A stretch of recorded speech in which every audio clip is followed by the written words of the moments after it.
ബരാക്ക International മിനിസ്ട്രീസിൻ്റെ Word of Truth പ്രോഗ്രാമിലേക്ക് നിങ്ങളെല്ലാവരെയും സ്വാഗതം ചെയ്യുന്നു. കർത്താവായ യേശുക്രിസ്തുവിൻ്റെ നാമത്തിലുള്ള സ്നേഹവന്ദനത്തെ അറിയിക്കുന്നു. കഴിഞ്ഞ ആഴ്ചകളിൽ നമ്മൾ ചെയ്തു വന്നതുപോലെ ഇന്നും ഒരു ചോദ്യോത്തര രീതിയിലാണ് ക്ലാസ് മുമ്പോട്ട് പോകുന്നത്. എന്നോടൊപ്പം ജോയിൻ ചെയ്യുന്നത് തൊടുപുഴയിൽ കർത്താവിൻ്റെ പേര് ചെയ്യുന്ന ജിജോ ബ്രദറാണ്. നമുക്ക് ഇനി ആ ചോദ്യോത്തരങ്ങളിലേക്ക് കടക്കാം. ഇന്ന് സഭകളിൽ രക്ഷിക്കപ്പെട്ട് സ്നാനപ്പെട്ട് ക്രിസ്തുവിൽ വളർന്ന് വളരെ മുമ്പോട്ട് പോയ അനേക ആളുകൾ പിന്നീട് പിന്മാറിപ്പോയിട്ടുണ്ട്. ഇന്ന് നമ്മളെ കേട്ടുകൊണ്ടിരിക്കുന്ന അനേകരും ചിലപ്പോൾ അങ്ങനത്തെ അവസ്ഥയിലായിരിക്കാം. ചിലപ്പോൾ അങ്ങനെ പിന്മാറ്റത്തിൽ പോയി ലോകത്തിൻ്റെ മോഹങ്ങളിലേക്കും ലോകത്തിലേക്ക് അവർ പോയി. അവർക്ക് മടങ്ങി വരണമെന്നൊരാഗ്രഹമുണ്ട്. അങ്ങനെയുള്ളവർക്ക് മടങ്ങി വരാൻ പറ്റുമോ? അവർക്ക് എന്തെങ്കിലും സ്കോപ്പ് ഉണ്ടോ? അതായത് നമ്മൾ പുതിയ നിയമത്തിലുള്ള ഏറ്റവും വലിയ അഷുറൻസ് എന്ന് പറയുന്നത് കൃപയുടെ വാതിൽ നമുക്ക് എന്നും തുറന്നു കിടക്കുന്നുള്ളതാണ്. ഒരിക്കൽ പോലും നമ്മൾ ആ കൃപാസനത്തിൻ്റെ ഒരു തട്ടപ്പുറത്ത് എന്ന് പറഞ്ഞാൽ ഒരു പ്രതലത്തിനപ്പുറത്ത് എന്ന് പറയുന്ന പോലെ ഈ കൃപാസനം തുറന്നു കിടക്കുന്നു എന്ന് പറഞ്ഞു കഴിഞ്ഞാൽ ആ പുതിയ നിയമത്തിൻ്റെ ശുശ്രൂഷകളുടെ പ്രത്യേകത അതാണ്. നമ്മൾ മരിക്കുന്നവരെയും ക്രിസ്തുവിൻ്റെ രക്തം നമുക്കായി സംസാരിച്ചുകൊണ്ടേയിരിക്കുന്നു. അതുകൊണ്ട് ഏത് സമയത്തും നമുക്ക് ആ കൃപാസനത്തിലേക്ക് ധൈര്യമായിട്ട് പ്രവേശിക്കാൻ സാധിക്കും, അതെത്ര വലിയ കുഴിയുടെ അവസ്ഥയിൽ നിന്നായാലും. അതുകൊണ്ട് എബ്രായ ലേഖനത്തിൽ നമ്മൾ വായിക്കുന്ന ചില ഭാഗങ്ങൾ അതിങ്ങനെയാണ്. എബ്രായ ലേഖനം 10-ാം അധ്യായത്തിൻ്റെ 19 മുതലുള്ള വാക്യങ്ങൾ നമുക്കൊന്ന് ശ്രദ്ധിക്കാം. അതുകൊണ്ട് സഹോദരന്മാരെ, യേശു തൻ്റെ ദേഹമെന്ന തിരുശീലയിൽ കൂടി നമുക്ക് പ്രതിഷ്ഠിച്ച ജീവനുള്ള പുതുവഴിയായി തൻ്റെ രക്തത്താൽ വിശുദ്ധ മന്ദിരത്തിലേക്കുള്ള പ്രവേശനത്തിൻ്റെ ധൈര്യവും ദേവാലയത്തിൽ ഒരു മഹാപുരോഹിതനും നമുക്കുള്ളതുകൊണ്ട് നാം ദുർമനസാക്ഷി നീങ്ങുമാറ് ഹൃദയത്തിൽ തളിക്കപ്പെട്ടവരും. അതായത് ഈ ദുർമനസാക്ഷി എന്നുള്ളതുകൊണ്ട് ഉദ്ദേശിക്കുന്നത് യൂദായ്ക്കുണ്ടായൊരു മനസാക്ഷിയാണ്. അതായത് ഞാൻ പാപം ചെയ്തു, ഇനി ഞാൻ യോഗ്യനല്ല, ഇനി കർത്താവിൻ്റെ അടുത്തേക്ക് ഞാൻ വരുന്നില്ല, ഞാൻ ചാവാൻ പോവാണ്, നശിപ്പിച്ച് കളയുന്ന. ഓക്കെ, അതിനെയാണ് നമ്മൾ ദുർമനസാക്ഷി എന്ന് പറയുന്നത്. ഇവിടെ പറയുന്ന ദുർമനസാക്ഷി നീങ്ങുമാർ ഹൃദയത്തിൽ തളിക്കപ്പെട്ടവരും ശുദ്ധവെള്ളത്താൽ ശരീരം കഴുകപ്പെട്ടവരുമായി വിശ്വാസത്തിൻ്റെ പൂർണ്ണ നിശ്ചയം പൂണ്ട് പരമാർത്ഥ ഹൃദയത്തോടെ അടുത്ത് ചെല്ലുക. എന്തുകൊണ്ട് അടുത്തില്ലെന്ന് ആ ജീവനുള്ളൊരു പുതുവഴി നമുക്കായി എന്നേക്കുമായി സ്ഥാപിക്കപ്പെട്ടിരിക്കുന്നു. ഓക്കെ, അതിൽ എപ്പോൾ വേണമെങ്കിലും നമുക്ക് പ്രവേശിക്കത്തക്ക രീതിയിൽ അടുത്ത് ചെല്ലാനാണ്. അതായത് നമ്മുടെ ഉള്ളിൽ ദുർമനസാക്ഷി പലപ്പോഴും ഉണ്ടാവും. ഞാൻ ചെയ്തത് ശരിയല്ല, എൻ്റെ ജീവിതത്തിൽ തെറ്റുകൾ പറ്റി, ഇനി കർത്താവിനെ അംഗീകരിക്കില്ലായിരിക്കും, ഞാൻ ലോകത്തിലേക്ക് സ്ലിപ്പായിപ്പോയി. ചില വാക്യങ്ങളുണ്ടല്ലോ എബ്രായർ 6 ഇനി അവനെ മാനസാന്തരത്തിലോട്ട് പുതുക്കാൻ കഴിയുന്നില്ല. എബ്രായർ 10 പറയുന്ന പോലെ ഇനി എതിരികളെ ദഹിപ്പിക്കുന്ന ഒരു അഗ്നി മാത്രമേ ഉള്ളൂ, മനഃപൂർവ്വമായി പാപം ചെയ്താൽ പിന്നെ തിരിച്ചു വരാൻ പറ്റത്തില്ല. അപ്പോൾ ഇങ്ങനെയുള്ള വാക്യങ്ങൾ തെറ്റായി വ്യാഖ്യാനിക്കുന്നത് കൊണ്ട് ഒരു പിന്മാറ്റക്കാരൻ മടങ്ങി വരാൻ പറ്റില്ല എന്ന് പല ആൾക്കാരും ചിന്തിച്ച് വയ്ക്കുന്നുണ്ട്. പക്ഷേ എബ്രായർ 6 എബ്രായർ 10 വാക്യങ്ങൾ ഒരു കാരണവശാലും ഒരു പിന്മാറ്റക്കാരന് മടങ്ങി വരുന്നതിന് തടസ്സമായി വരുന്ന വാക്യങ്ങളല്ല. അത് രണ്ടും വേറൊരു അർത്ഥത്തിൽ പ്രയോഗിക്കപ്പെട്ടിരിക്കുന്നത്. അതായത് ആ പശ്ചാത്തലത്തിൽ നമ്മൾ മനസ്സിലാക്കേണ്ട കാര്യമാണ്. നമ്മുടെ എബ്രായ ലേഖനത്തെക്കുറിച്ചുള്ള വിശദമായ പഠനം ഇതേ ചാനലിൽ നേരത്തെ കഴിഞ്ഞു പോയിട്ടുള്ളതാണ്. അവിടെ നമ്മൾ ഈ കാര്യങ്ങൾ വിശദമായിട്ട് പറഞ്ഞിട്ടുണ്ട്.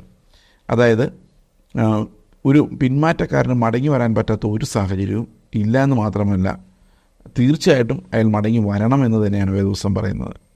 പലപ്പോഴും പല രീതിയിലുള്ള വീഴ്ചയോടെ നമ്മൾ പോയി കഴിഞ്ഞാലും നമുക്ക് ദൈവത്തിന് നമ്മളോടുള്ള മനോഭാവം ഒരു അപ്പൻ്റെ മനോഭാവമാണ്.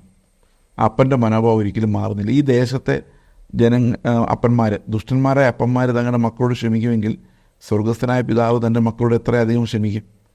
അപ്പോൾ നമ്മൾ കർത്താവിൻ്റെ അടുത്തേക്ക് ചെല്ലുമ്പോഴേക്കും ഈ പാപത്തിൻ്റെ ഒരു ബേർഡനുമില്ല. അതെല്ലാം ശുദ്ധവെള്ളത്താൽ കഴുകപ്പെട്ടതുപോലെ ആ ക്ലീൻ മനസാക്ഷിയോടെ നമുക്ക് ദൈവത്തിന് മുമ്പിലേക്ക് ഏത് സമയത്തും കടന്നു വരാമെന്നാണ് ഈ ക്രിസ്തുവിൻ്റെ യാഗം നമ്മോട് സംസാരിക്കുന്നത്. അവൻ്റെ രക്തം ഇന്നും ഗുണകരമായി നമ്മോട് ഇടപെടുന്നു.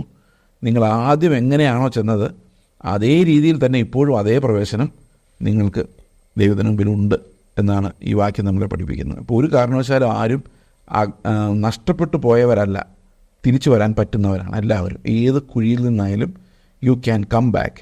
ആ ദുർമനസാക്ഷി, കർത്താവിനെ അംഗീകരിക്കില്ല എന്നുള്ളൊരു ദുർമനസാക്ഷിയുടെ ആവശ്യമില്ല. കാരണം ദൈവം നമ്മളെ തിരഞ്ഞെടുക്കുമ്പോൾ തന്നെ ഇങ്ങനെയുള്ള തല്ലിപ്പൊളി പരിപാടികളെല്ലാം നമ്മുടെ കയ്യിലുണ്ടെന്ന് ദൈവത്തിന് ഓൾറെഡി അറിയാം. അപ്പം നമ്മുടെ രക്ഷയിൽ നമുക്ക് മടങ്ങി വരാനുള്ളതും ദൈവം വെച്ചിട്ടുണ്ട്. അപ്പം മടങ്ങി വരാനുള്ള കൃപയും ദൈവം വെച്ചിട്ടുണ്ട്. അത് വലിയൊരു സന്തോഷമായിരിക്കും സ്വർഗത്തിൽ.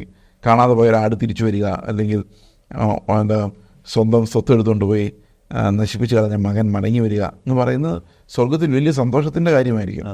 കാരണം അത്ര വലിയൊരു സ്നേഹമാണ് പിതാവ്. പകർന്നു പോയവരെ സംബന്ധിച്ച് പിതാവിന് വേദനയുണ്ട്. നമ്മൾ എത്രയും പെട്ടെന്ന് ഓടി അടുത്തേക്ക് ചെല്ലുക എന്ന് മാത്രമേ ഉള്ളൂ. അപ്പം അതുകൊണ്ട് ഇങ്ങനെയുള്ള ദുർമനസാക്ഷി നിമിത്തം പല ആൾക്കാരും കർത്താവിൽ അകന്നും സഭയിൽ പോകാതെയും ശുശ്രൂഷകളിൽ സംബന്ധിക്കാതെയും അകന്നകന്നു പോയി പിന്നെ ദൈവത്തിന് ശത്രുക്കളായി ദൈവത്തെ തിരിച്ചും ഒക്കെ ജീവിക്കുന്ന ഒത്തിരി ആൾക്കാരുണ്ട്. അപ്പം അവരോടെല്ലാം ഉള്ള ഒരു ദൈവത്തിൻ്റെ വചനം പറയുന്നൊരു സന്ദേശം ഏത് സമയത്തും ഈ കൃപാസനം നിങ്ങൾക്കായി തുറന്നു കിടക്കുന്നു എന്നുള്ളതാണ്. അടുത്തതായിട്ട് ഒരു ക്വസ്റ്റ്യൻ ചോദിക്കാനുള്ളത് എന്നാ വെച്ചിട്ടുണ്ടെങ്കിൽ ഉണർവിനെ കുറിച്ചാണ്. നമ്മൾ ഈ ദിവസങ്ങളിൽ അനേകം ഉണർവിനെക്കുറിച്ച് കേൾക്കുന്നുണ്ട്. പല ഉണർവുകൾ പല സ്ഥലത്തുനിന്ന് പൊട്ടിപ്പുറപ്പെട്ടിട്ടുണ്ട്. ശരിയായ ഉണർവ് എന്താണ്? ഈ അന്ത്യകാലത്ത് ഉണർവുണ്ടാകുമോ? ഉണ്ടെങ്കിൽ അത് നിലനിൽക്കുമോ? അതോ കുറച്ച് കഴിയുമ്പോഴത്തേക്ക് ഉണർവ് തീർന്നു പോവുമോ? ഇങ്ങനെയുള്ള പല ആശയക്കുഴപ്പങ്ങളും ഉണർവിനെക്കുറിച്ചുണ്ട്. ഇപ്പം ചേതുബ്രദറിൻ്റെ അഭിപ്രായത്തിൽ ഈ ഉണർവിനെക്കുറിച്ചുള്ളൊരു കാഴ്ചപ്പാട് എന്താണ്? തീർച്ചയായിട്ടും ഉണർവ് എന്ന് പറയുന്ന ഒരു കാര്യം ഉണ്ട്. സഭ ഉണർത്തപ്പെടണം. ഉണർവ് എന്ന് പറയുന്ന ഒരു ഫെനോമെനായിട്ട് വരേണ്ടതല്ല, അത് ഒരു വൈഡ് സ്പ്രെഡായിട്ട് നമ്മുടെ സഭകളിൽ ഉണ്ടാകേണ്ടതാണ്. ഇപ്പോൾ കേരളത്തിൽ ഉണർവുകളുണ്ടായിട്ടുണ്ട്, നിലനിൽക്കുന്ന ഉണർവുകളുണ്ടായിട്ടുണ്ട്.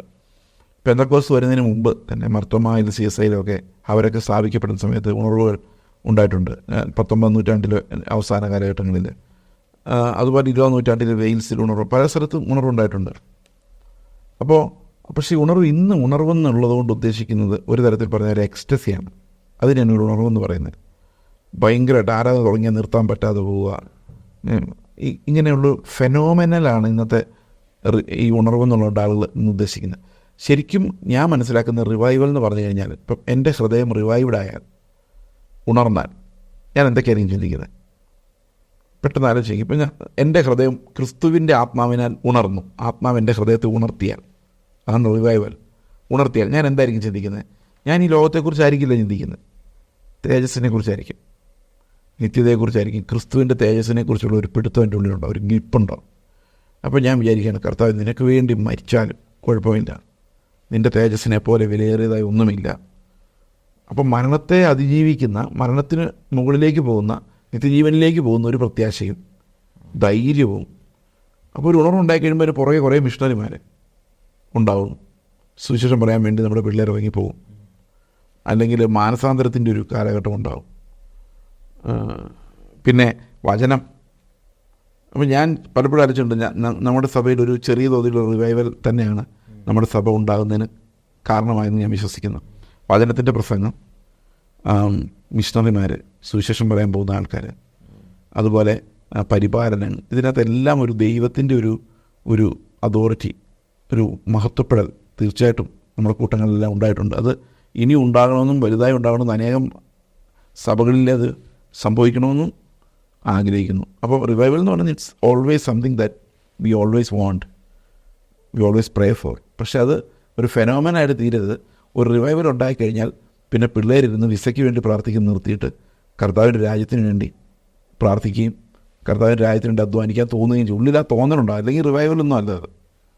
ഉള്ളിൽ ക്രിസ്തുവിനെ മഹത്വപ്പെടുത്തണം എന്നുള്ള ആഗ്രഹം തോന്നിക്കഴിഞ്ഞാൽ റിവൈവൽ ആവുന്നുണ്ടോ?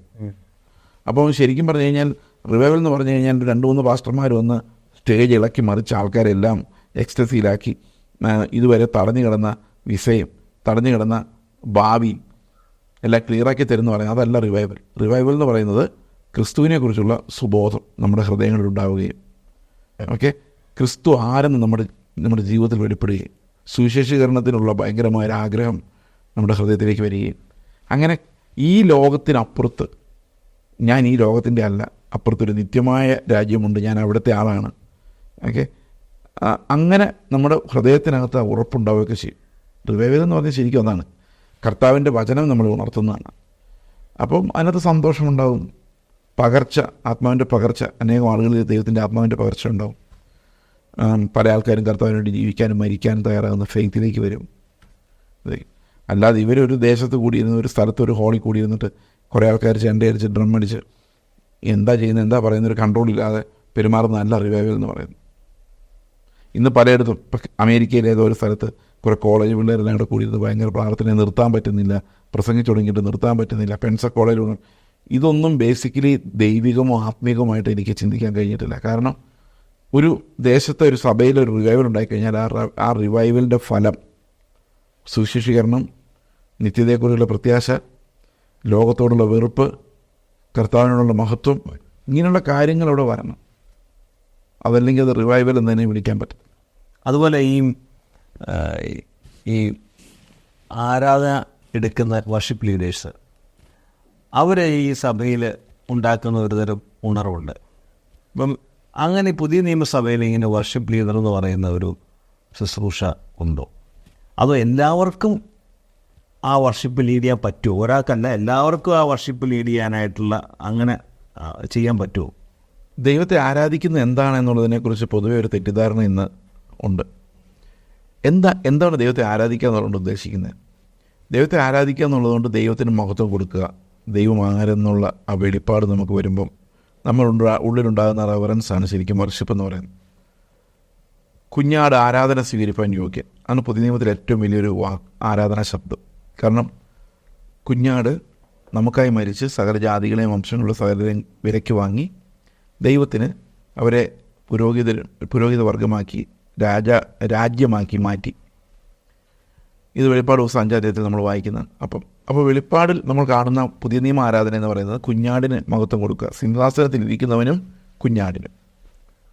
അപ്പോൾ ഇത് ദൈവത്തിന് മഹത്വം കൊടുക്കുക എന്നുള്ളൊരു പരിപാടിയാണ്. ഇന്നത്തെ വർഷിപ്പ് സർവീസുകളിൽ ആകെ നടക്കാത്തതും അതുമാത്രമാണ്.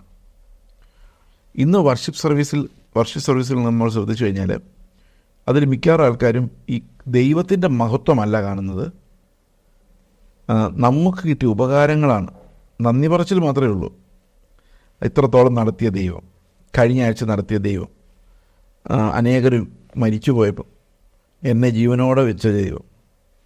അപ്പം ദൈവം ആരെന്ന് ഉള്ളതിനേക്കാളും ദൈവം എനിക്ക് തന്ന ചെറിയ ചെറിയ കാര്യങ്ങൾക്ക് വേണ്ടിയുള്ള നന്ദി പറച്ചിലാണ് ഇന്ന് വർഷിപ്പായിട്ട് ആൾക്കാർ തെറ്റിദ്ധരിക്കുന്നത്.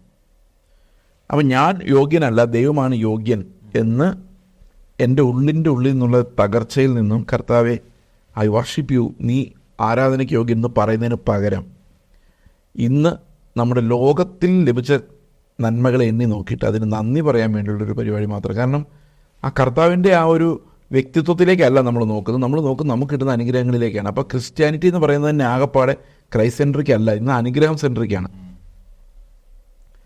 അപ്പോൾ ഇനി നന്ദി പറഞ്ഞ ശേഷം ഈ നന്ദി എന്തുമാത്രം ഉണ്ട്, അപ്പോൾ അതുകൊണ്ട് വർഷിപ്പ് ലീഡേഴ്സ് ഫ്രണ്ടിലോട്ട് വന്നിട്ട് നന്ദി എന്തുമാത്രം ഉണ്ടെന്ന് പരിശോധിക്കും. നിങ്ങൾക്ക് ഇങ്ങനെ ചുമ്മാ ഇരിക്കാൻ പറ്റുമോ? ഇത് കേട്ടാൽ കഴിഞ്ഞ ആഴ്ച എത്ര വണ്ടി ഇടിച്ച് നിങ്ങൾ മരിക്കേണ്ടതായിരുന്നു. വേറൊരു ഭാഷ പറഞ്ഞാൽ നിങ്ങൾ കർത്താവിൻ്റെ അടുത്ത് പോകേണ്ടതായിരുന്നു. കർത്താവിൻ്റെ അടുത്ത് പോകാതെ ഇവിടെ തന്നെ നിങ്ങൾ കിടന്നത് ഓർത്താൽ നിങ്ങൾക്ക് നന്ദി പറയാതിരിക്കാൻ പറ്റുമോ?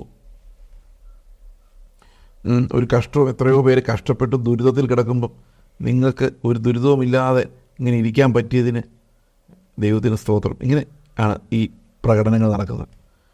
എന്തെങ്കിലും ബോധമുള്ളവർ പറയൂ, അനേകം വീട്ടുകളിൽ കരച്ചിലും വിലാപമായിരുന്നപ്പം ഞങ്ങളുടെ വീട്ടിൽ സന്തോഷം തന്നതിനായിട്ട് സ്തോത്രം എന്ന് പറയുമ്പോൾ ഒന്ന് ആലോചിച്ച് നോക്കിയേ. ഇപ്പോൾ ബാക്കിയുള്ളവരുടെ സങ്കടത്തിനെ കോൺട്രാസ്റ്റ് ചെയ്തിട്ട് ഞാൻ സന്തോഷിക്കുകയാണ്, കർത്താവിൻ്റെ അടുത്ത് പോകാത്തതിൽ ഞാൻ സന്തോഷിക്കുകയാണ്. ഇതിനെയൊക്കെയാണ് ഇന്ന് വർഷിപ്പ് എന്ന് പറയുന്നത്.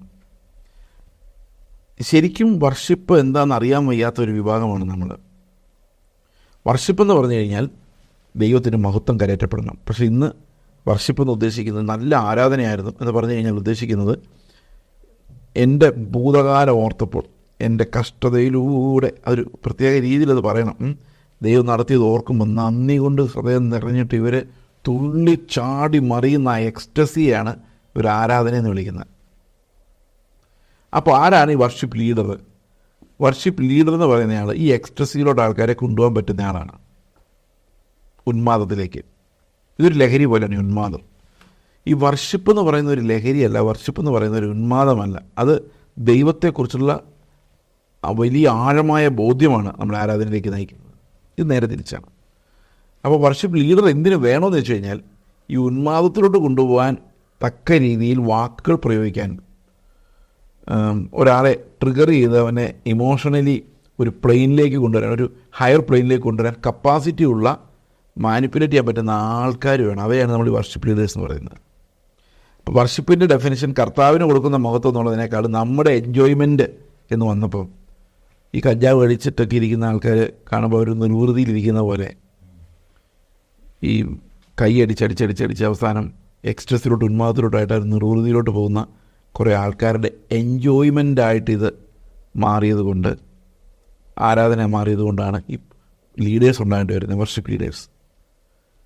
അപ്പോൾ അതിന് കഴിവുള്ളത്. ഇപ്പം ഞാൻ പോയി ഫ്രണ്ടിൽ നിന്ന് സ്റ്റേജിൽ പാടിക്കഴിഞ്ഞാൽ ദൈവം കേൾക്കും. പക്ഷെ ഞാൻ വർഷിപ്പ് ലീഡർ ആവണമെങ്കിൽ നിങ്ങൾ കേട്ടാൽ മാത്രം പോരാ, നിങ്ങൾ എൻ്റെ വാക്കിനാൽ സ്വാധീനിക്കപ്പെട്ട് നിങ്ങൾ നിയന്ത്രണം നഷ്ടപ്പെട്ട് നിങ്ങൾ ബോധം പോകുന്ന അവസ്ഥയിൽ വരണം. അതാണ് എൻ്റെ സക്സസ്. ഇപ്പോൾ സ്റ്റേജ് മാനിപ്പുലേഷൻ, സ്റ്റേജ് ഹിപ്നോട്ടിസം, സ്റ്റേജിൽ നിന്നുകൊണ്ടുള്ള നിയന്ത്രണം.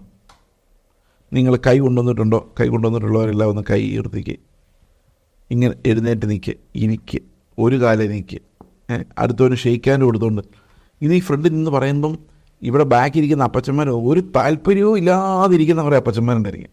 അപ്പോൾ സ്റ്റേജിൽ നിന്ന് പറഞ്ഞു കഴിഞ്ഞാൽ ചെയ്തേ പറ്റും, എല്ലാവരും നോക്കും ഇവൻ ആരുടെ ചെയ്യാതിരിക്കുന്നത്. അപ്പോൾ ഈ ഫ്രണ്ടിൽ നിന്ന് കൺട്രോൾ ചെയ്യുമ്പം ഇഷ്ടമില്ലാത്തവനും ഇഷ്ടമുള്ളവരെല്ലാം എഴുന്നേക്കാൻ നിർബന്ധിതരാകും. അപ്പോൾ ആരാധന എന്ന് പറയുന്നത് നിർബന്ധത്താൽ വരുന്ന ഒരു സാധനമായിട്ട് മാറും. ശരിക്കും ആരാധന നമ്മുടെ ഹൃദയത്തിനകത്ത് സ്വാഭാവികമായിട്ടും ഉയർന്നു വരേണ്ടതാണ്. സ്പോണ്ടേനിയസ് ആയിട്ട് നമ്മുടെ ഹൃദയത്തിൽ നിന്ന് ഉയരുന്ന സ്തുതികളാണ് ദൈവത്തിന് കരയറ്റപ്പെടുന്നത്.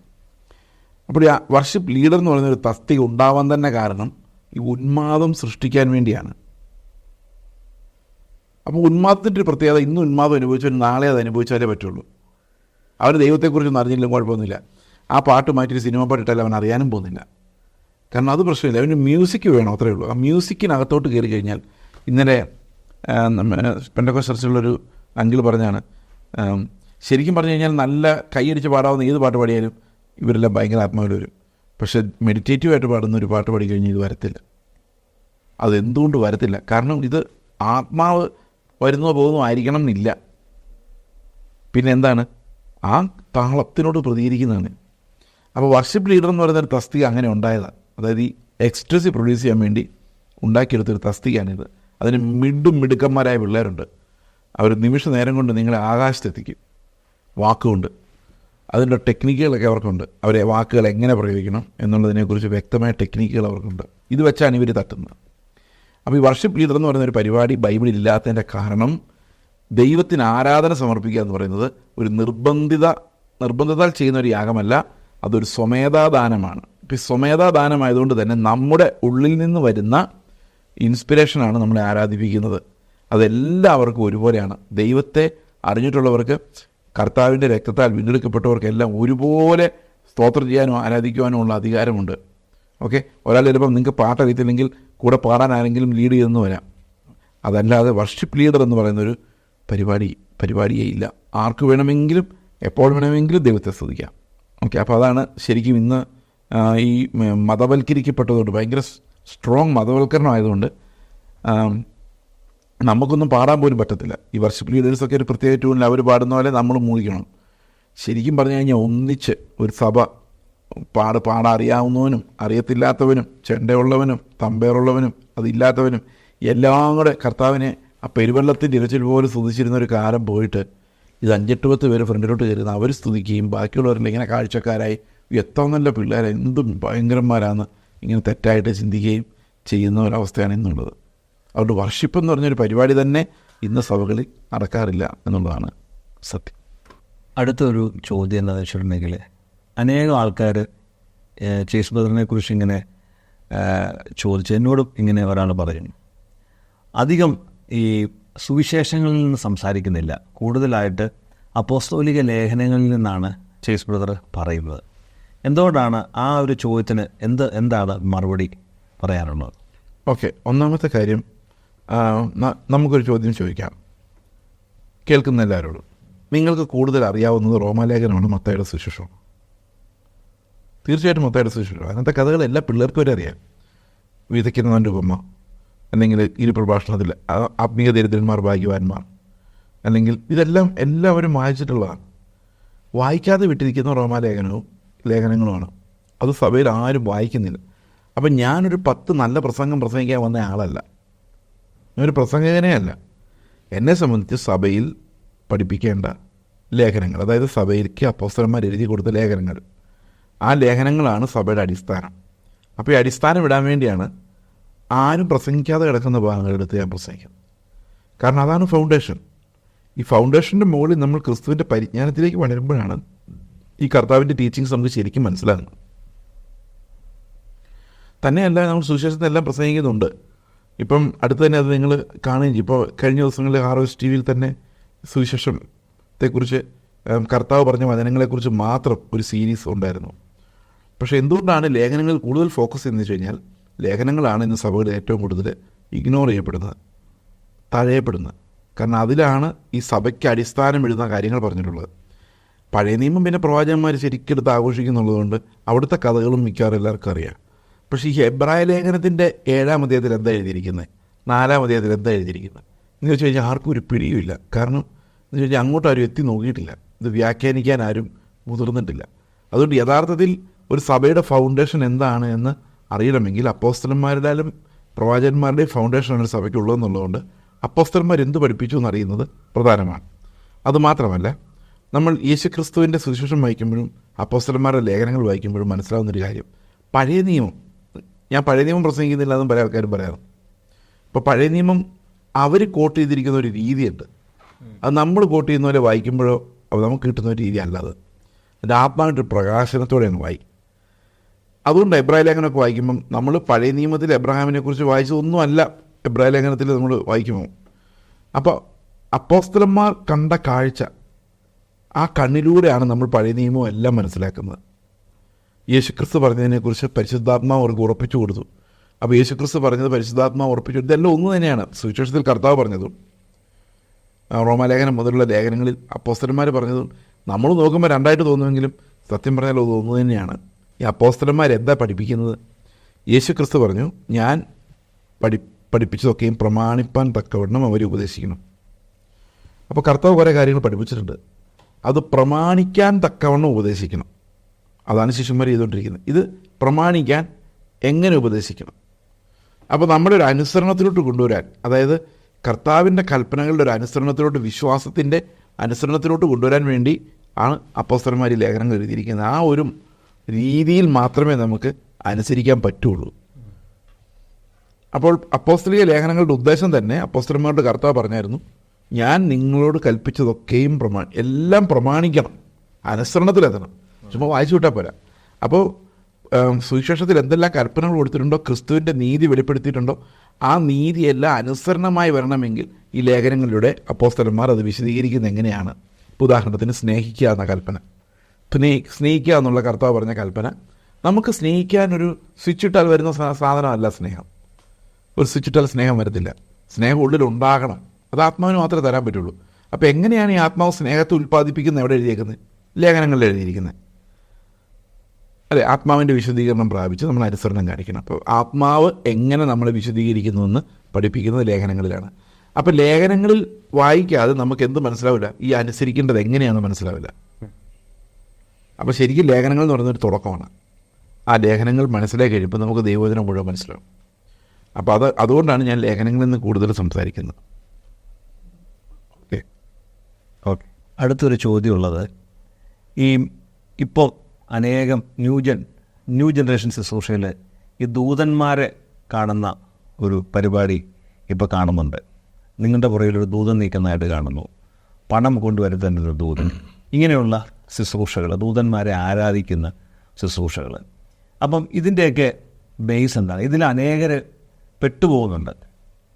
ഇത് വചന അടിസ്ഥാനത്തിലുള്ളതാണോ? ഞാൻ അത്ഭുതത്തോടെ നോക്കിയിട്ടുള്ളൊരു കാര്യമാണ്, ഈ 21-ാം നൂറ്റാണ്ടിൽ ഇത്രയും വിദ്യാഭ്യാസമുള്ള ഈ കാലഘട്ടത്തിൽ അന്ധവിശ്വാസികളായി പണത്തിന് വേണ്ടി മന്ത്രവാദവും കൊലപാതകവും നടത്തുന്ന ആൾക്കാർ ഈ കേരളത്തിലുണ്ട്. അതുകൊണ്ട് തന്നെ ഇതൊക്കെ വിശ്വസിക്കാനും ആൾക്കാർ ഉണ്ടാകും. ഞാൻ ആലോചിക്കായിരുന്നു, എന്തുകൊണ്ടാണ് ഇത്തിരി കൂടെ ബുദ്ധിയോടെ ചിന്തിക്കാത്തത്? ബൈബിളിൽ ഒരിടത്തും ദൂതന്മാർ വന്ന് പൈസ കൊടുക്കുന്നത് നമ്മൾ കാണുന്നില്ല.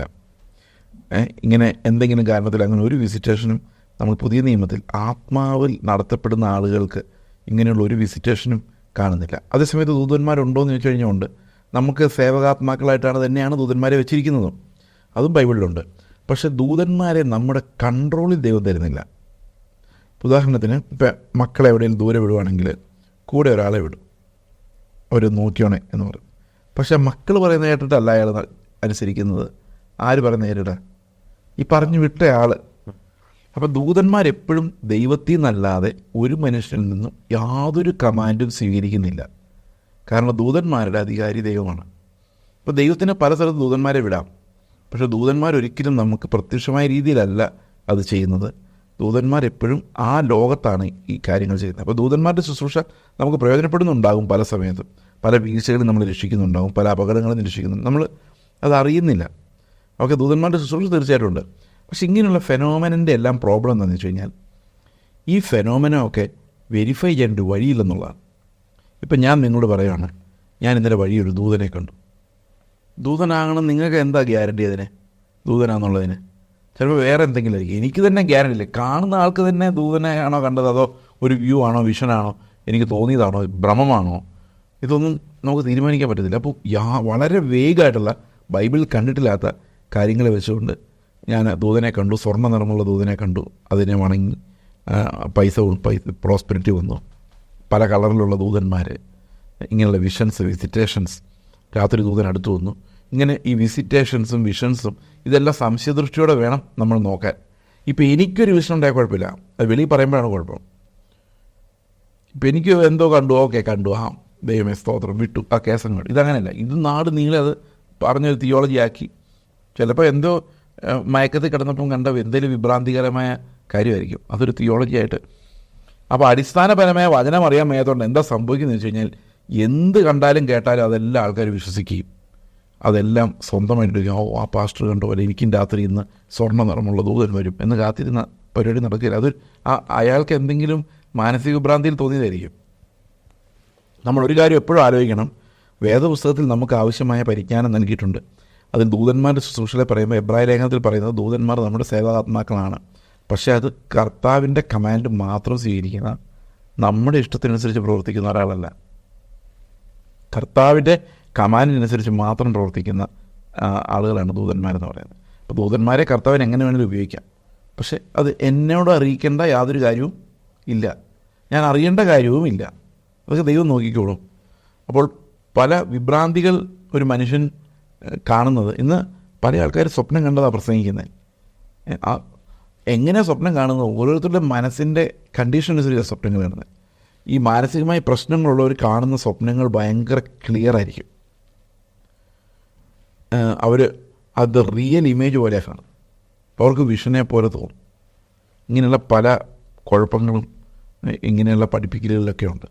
അതുകൊണ്ട് എപ്പോഴും സേഫ് എന്ന് പറയുന്ന വചനത്തിൻ്റെ വെളിപ്പെടുത്തപ്പെട്ട വചനത്തിലേക്ക് മാത്രം അടിസ്ഥാനമിടുക എന്നുള്ളത് മാത്രമാണ് നമ്മുടെ മുമ്പിലുള്ള പരിഹാരം. അതുകൊണ്ട് പ്രിയ സഹോദരങ്ങളെ, ഇങ്ങനെയുള്ള വഞ്ചനകളിൽ അകപ്പെടാതെ ക്രിസ്തുവിൻ്റെ വചനത്തിൻ്റെ വെളിപ്പാടിനെ അനുസരിക്കുവാൻ ദൈവം നിങ്ങളെ സഹായിക്കുമാറാകട്ടെ. അവിടെ അവരത് കണ്ടു ഇത് കണ്ടു എന്ന് പറഞ്ഞ് പിന്നാലെ പോയാൽ നമ്മൾ കർത്താവിനെ പ്രസാദിപ്പിക്കാത്തവരായിട്ട് മാറും എന്ന് ഓർമ്മിപ്പിക്കുന്നു. ദൈവം നിങ്ങളെ അനുഗ്രഹിക്കുമാറാകട്ടെ.